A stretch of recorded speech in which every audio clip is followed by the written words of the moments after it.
Welcome to a new wave of entrepreneurship. I'm Latifa Farah, Associate Creative Producer at Venture for Canada and the producer of a new wave of entrepreneurship. The focus of this podcast is to hear from changemakers and Canadian entrepreneurs to learn about how they've developed their entrepreneur mindset and skills. We'll be chatting with CEOs, founders, and successful business leaders about their career journeys. We're excited to dive into these conversations about how to foster your entrepreneur mindset and drive. Sukhinder Singh Cassidy is a leading technology executive and entrepreneur, board member, and investor with 25 years of experience founding and helping to scale companies including Google, Amazon, and Yodlee. Most recently, she served as president of StubHub and as a member of eBay's executive leadership team.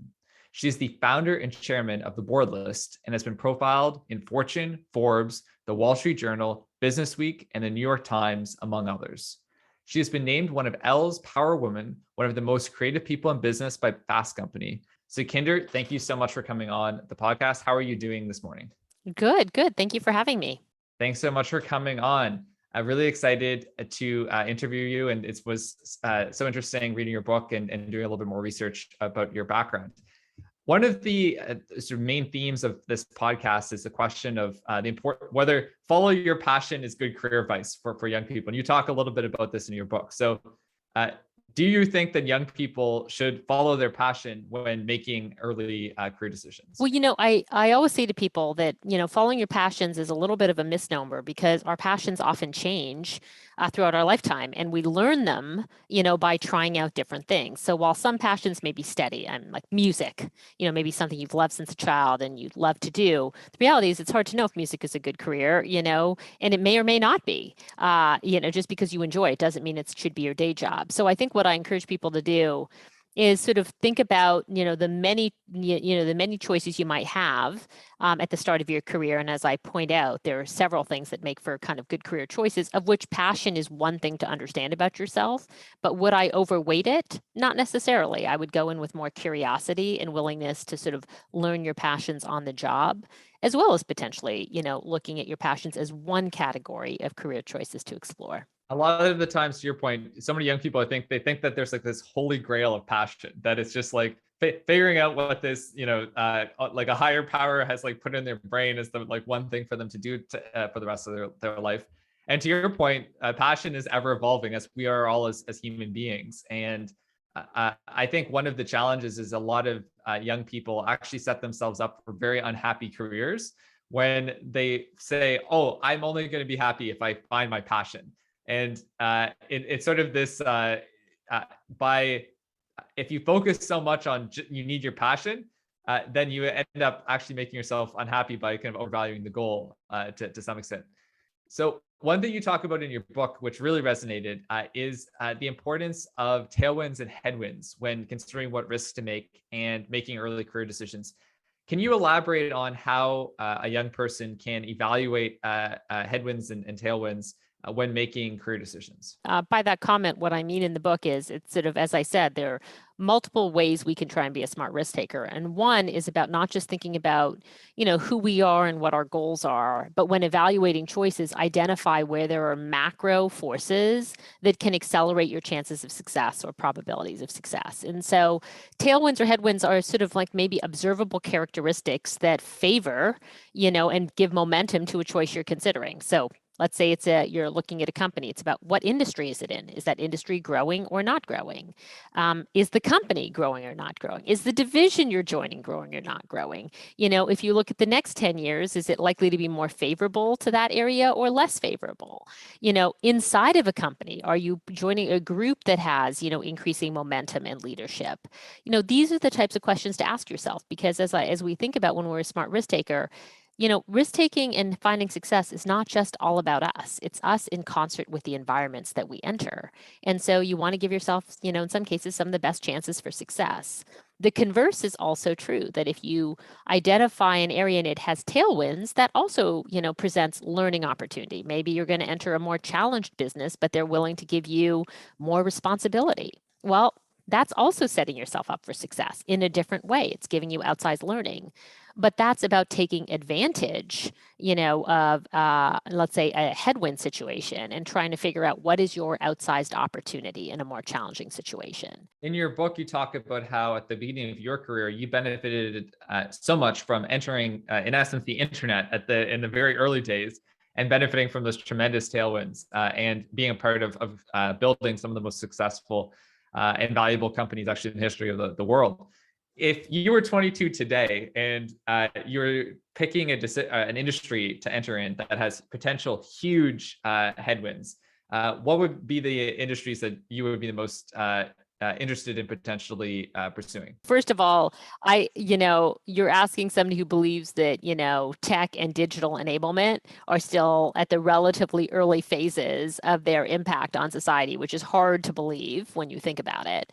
But if I were to say at the macro level, tech enablement, maybe not just pure tech businesses, but every business that has the opportunity for tech enablement, I think continues to provide opportunity for growth. So, maybe you're looking at, a whole slew of tech companies and you're trying to figure out like what subcategories, as an example, will still have the most opportunity for more penetration. That's an interesting way to think about the tech question.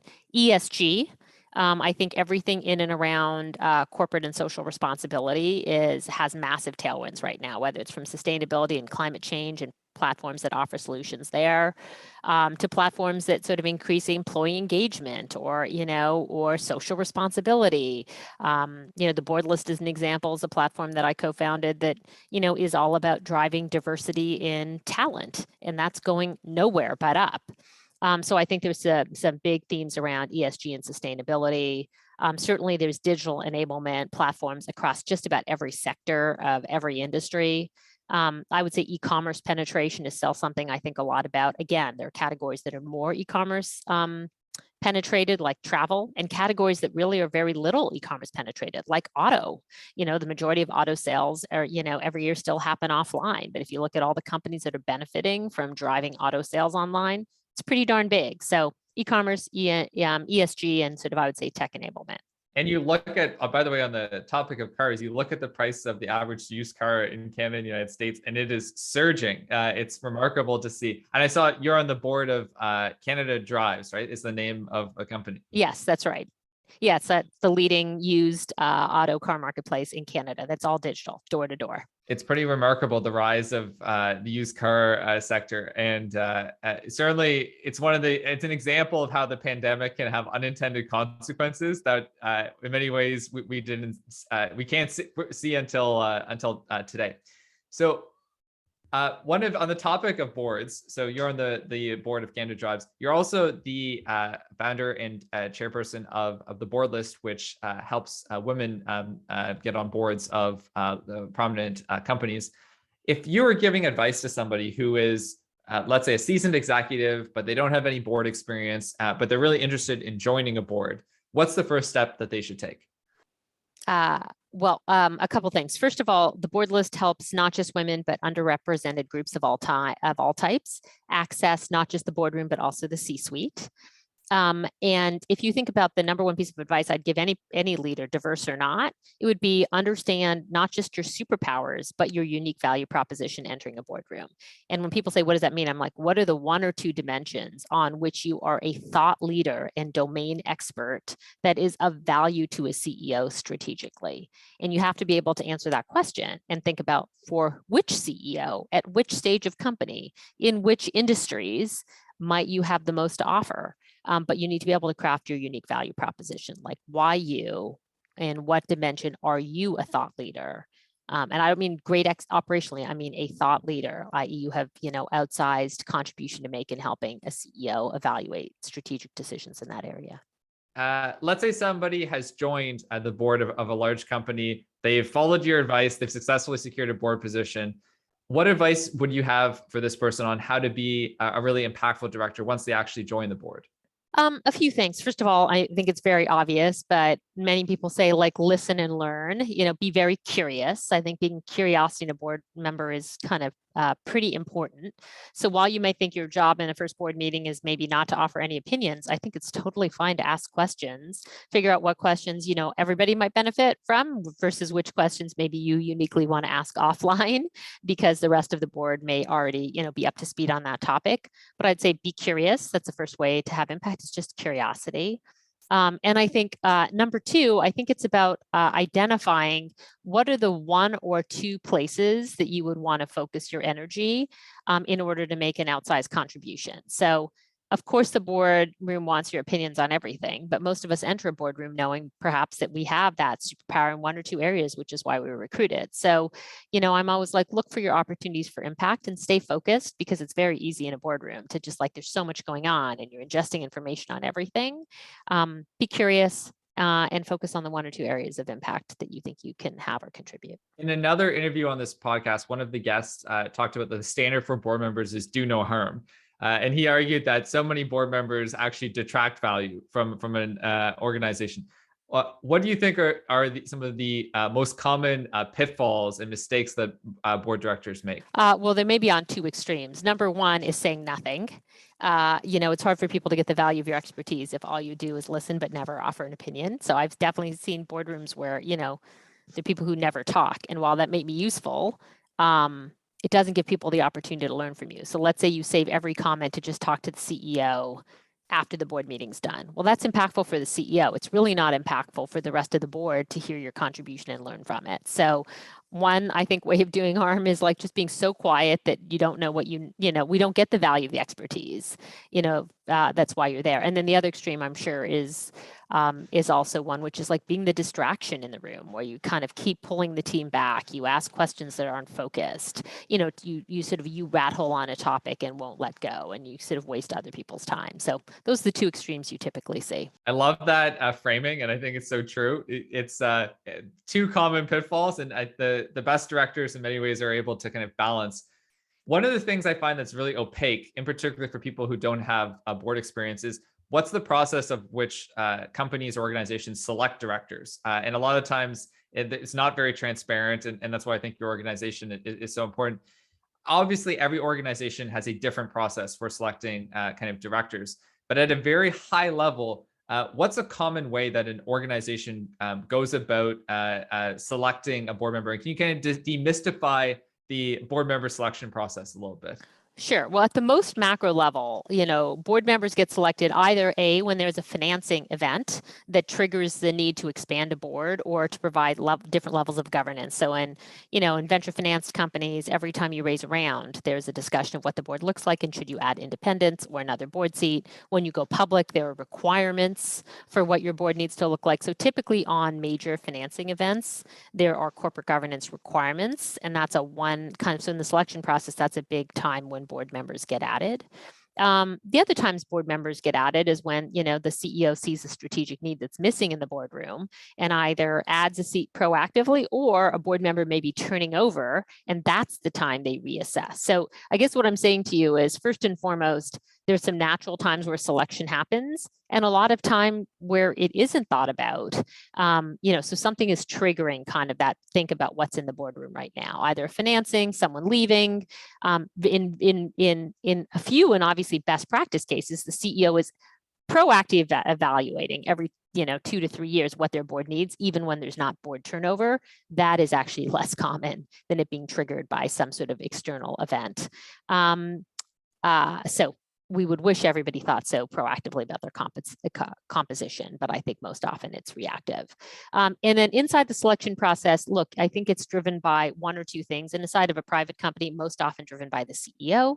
The CEO is driving the selection process in a rather informal way, first tapping their own networks. And maybe if within their own networks they don't find something, then they sort of either do nothing, which is really painful, or they might go to an executive search firm. And obviously the board list exists as a platform for discovery in between, because what we observe is that in that selection process, outside of tapping your first order network, people don't know what to do.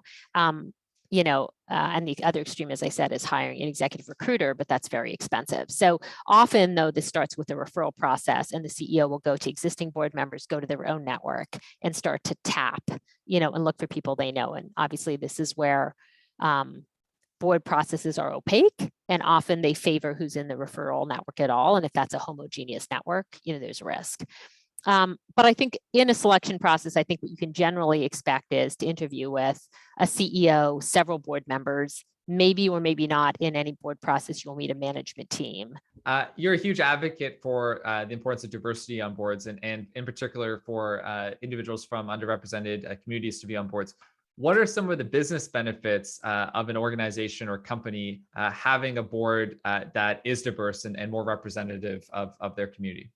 Well, first and foremost, diverse perspectives drive better decisioning and obviously higher return on equity. And there are multiple reports that sort of prove the value of diverse boards and diverse leadership teams in companies that outperform on a longer term basis on shareholder returns. So diverse perspectives are essential to outperformance over the long term.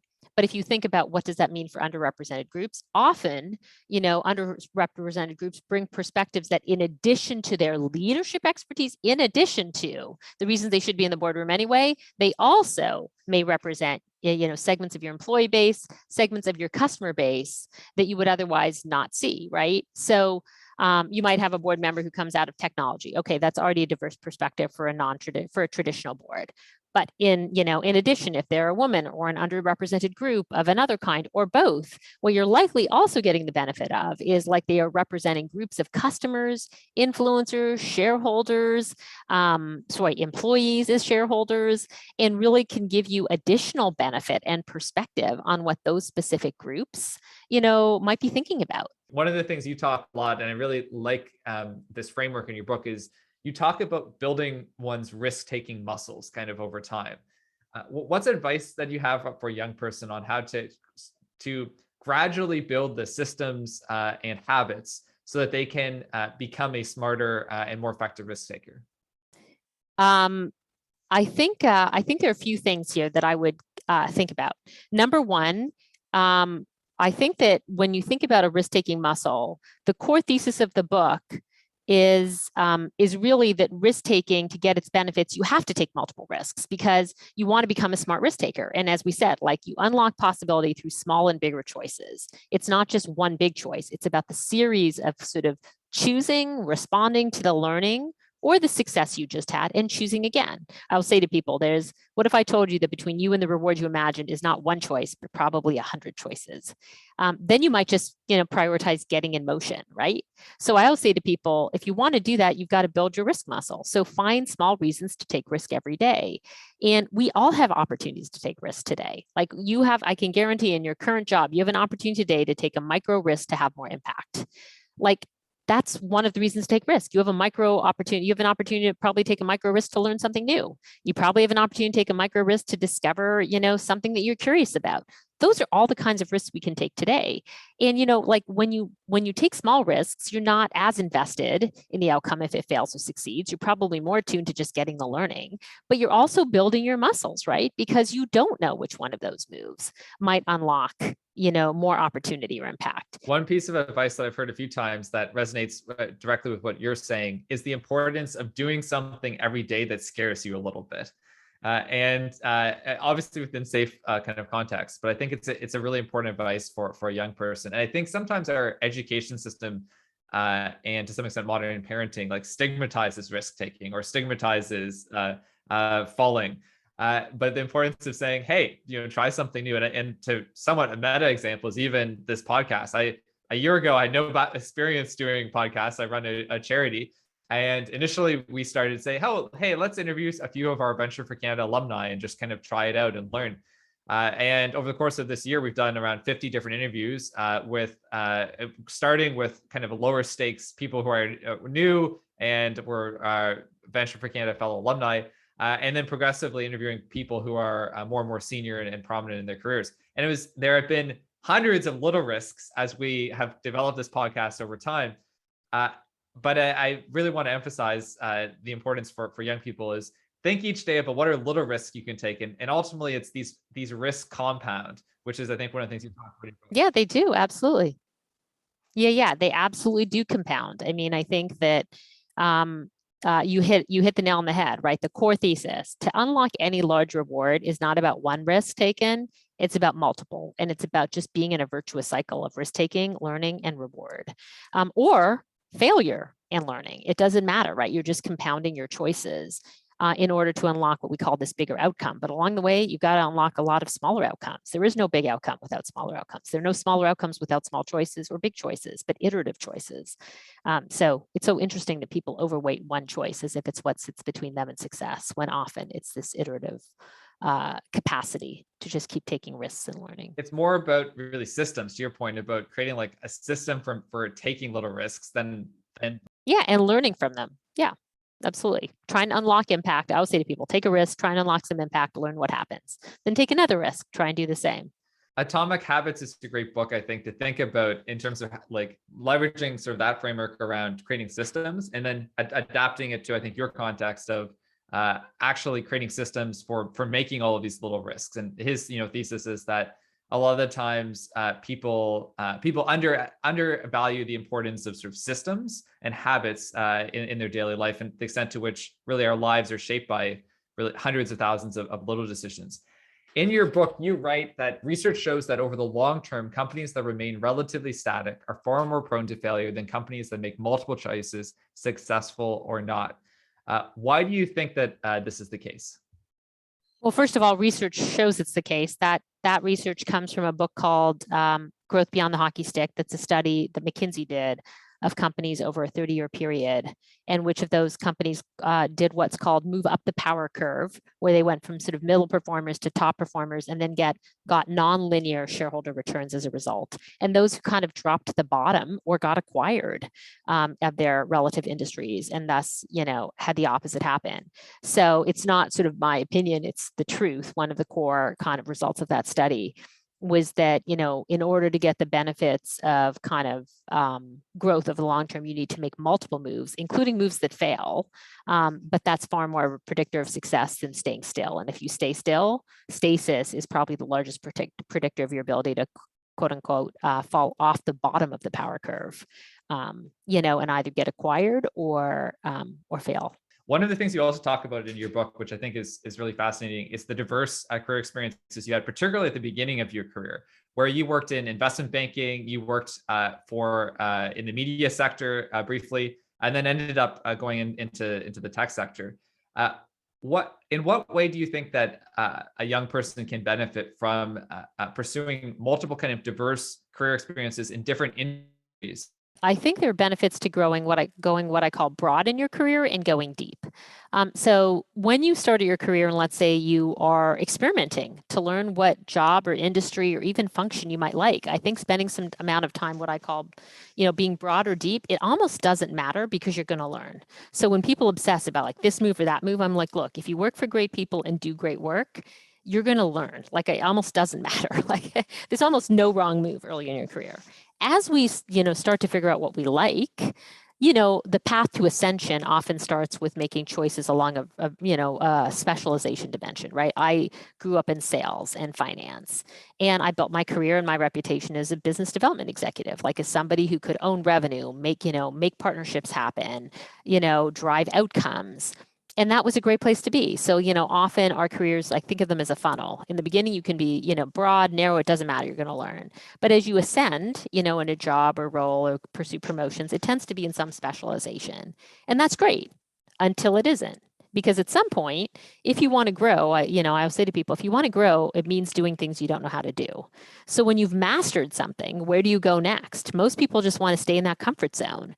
But interestingly, if you look at what recruiters look for, if you look at what even board members look for when they're hiring a CEO, you'll often find that they're looking for people who are agile and resilient.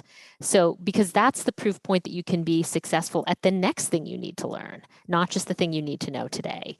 So I often say to people, start where you want, broad or narrow, it doesn't matter, you're going to learn. You're likely going to take a series of risks that increase your specialization and your value and your knowledge and your learning and your impact. That's awesome. And then at some point in your career, you're going to be challenged for an opportunity to learn again. And instead of shying away from it, take it. Because what it builds, as we talk about, is not just those risk-taking muscles, but it builds agility and resilience. Nassim Taleb has a great book, Anti-Fragility, where he talks about and just for background for our listeners, like what is anti-fragility? So fragility is I take this glass, I throw it on the ground, it breaks, it's fragile. Anti-fragility is I have a glass, I throw it on the ground, and it actually becomes like stronger. It's in essence that something can become stronger over time. And he talks about, okay, well, what is a fragile system? A fragile system is actually something that's deprived of stressors. That the way you make something vulnerable, which is interesting relating, I mean, lots of critiquing of like modern sort of parenting theories, like, or it's just our society is like, which sometimes talks about like, let's make life as easy for kids as possible. And then it makes them fragile. So to the point about how do you build anti-fragility, his whole theory is anti-fragile systems are as you actually put, the more pressure you put on the system, the actually more resilient that the system kind of be, or actually even more than resilient, as he talks, the more anti-fragile the system becomes. The system actually becomes stronger in the face of challenges. So I think it's a really interesting one to talk about, and really relates to your framework of choose possibility. It's and I see it, in my own life is this. I've had a few different challenges this year, and there was something stressful that happened to me yesterday that would normally have thrown me off. But then I think sometimes when you when you've had to deal with even more stressful situations earlier on, you're kind of like, in the whole scheme of things, it's not that bad. And I think that it goes to your point about risk taking, is that the more risk you take, the more you kind of get smacked around by the world. It puts certain things in perspective when you have a little bit of a setback. Absolutely. Absolutely. That's why you want to take small and medium and bigger size risks. I mean, by the way, some of them are going to work out. You just don't know which ones, right? But it is absolutely the case that when you put stressors on a system, you put life in perspective and you gain resilience. Does anybody go into any situation wanting stressors? Maybe the most grueling among them, us, but it's not like I go into every situation hoping for failure. It's just that, to your point, having now encountered a lot of different outcomes after taking a lot of different risks, my capacity to endure stress, or even just to look at a stressor and put in perspective, is, I think, fundamentally different than somebody who, to your point, makes only one move. I mean, I think that is, in some ways, I would say to people, the next most risky thing to taking no moves while the world surges ahead of you and things keep changing. Like, the biggest risk is staying static. The next biggest risk, in my mind, is making one move and just hoping it works out. Like, I'm like, that's just, if you think like one move, is meant to work out, that's called extreme luck. If you want to be skilled at it, you keep taking multiple risks and making multiple choices and getting smarter as you go. And change is the only constant. And there's a great book, another one by Annie Duke, called Thinking in Bets, where Yep, I have it on my shelf. We share an agent. So it was one of the very first books I got. I chatted with Amy actually when I was finding my agent, and or with Annie, and she's Thinking in Bets is exactly kind of same thesis. Very similar, and to the point, her thesis, which is that, or she has many, but I'd say one of her points is that often people think that their best decisions or their best outcomes are caused by their best decisions, and the reality is a lot of the times, really good outcomes can come from luck, or really bad outcomes can also come from bad luck. Yes.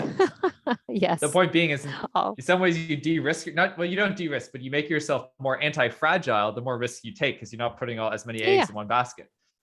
It's portfolio theory.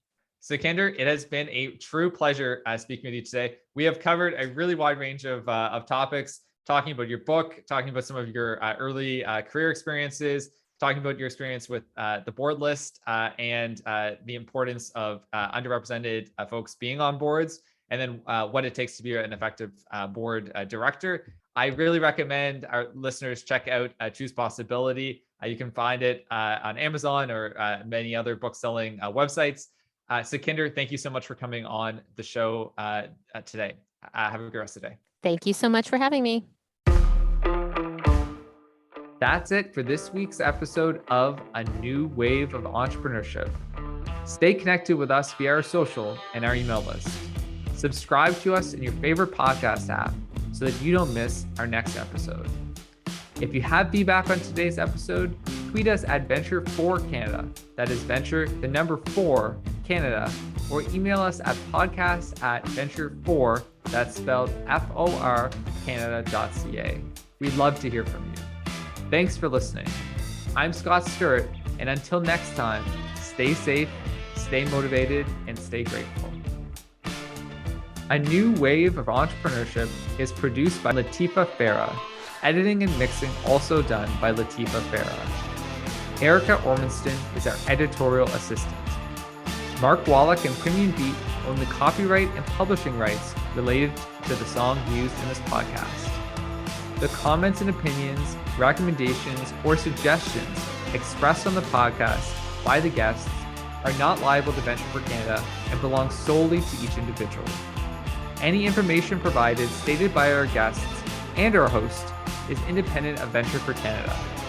A New Wave of Entrepreneurship is a Venture for Canada brand, and all content is owned by Venture for Canada. If you'd like to use our content, please reach out to us at podcast@venture4, that's spelled FOR, Canada.ca.